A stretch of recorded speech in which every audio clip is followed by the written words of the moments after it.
Hey everybody, Doug Moore here again, and I'm really excited to talk to you about something that's been a part of what we've used in sales as far back as I can remember, and that is storytelling. So in your company, if you're gonna really have success, you gotta be able to tell a story instead of talking about features and benefits, right? So if you know me very well at all, you'll know that I believe presentation should only be about 10% of your pitch and discovery should be 90%. But at some point in time, you got to tell somebody something, right? You can't just keep asking questions. So you get to a place that you're going to actually tell them what you do and you want them to really listen, tell them a story, right? So I don't know if you're a good storyteller. I'm a storyteller. It comes naturally for me. And one of my favorite lines is, never let the truth get in the way of a good story. But I've got a story for you. I'm going to use this as an illustration.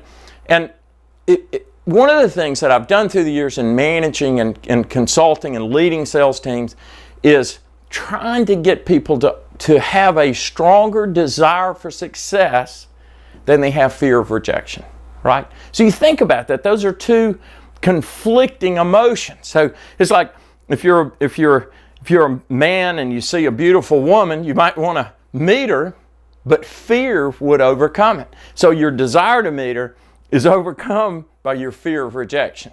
And so if you're stupid like me, you never let that kind of thing bother you.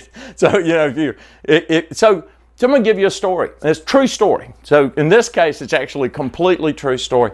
I grew up in rural Alabama in the mid-60s, and which may tell you my age a little bit. I asked my son the other day, he asked me how old I was. I said, how old do you think I am?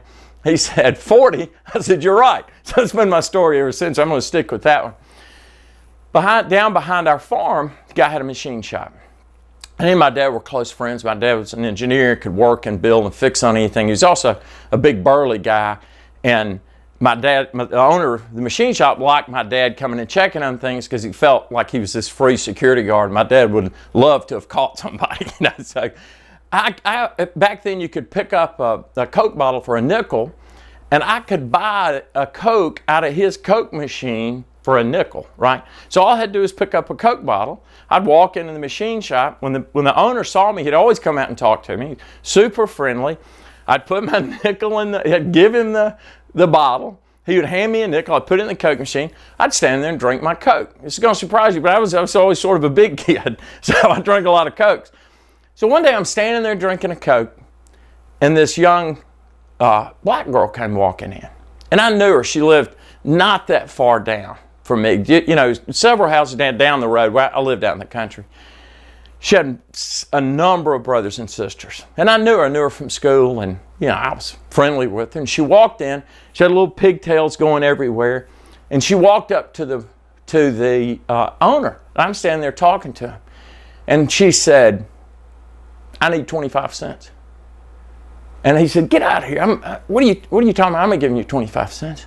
And she said, my mama needs 25 cents.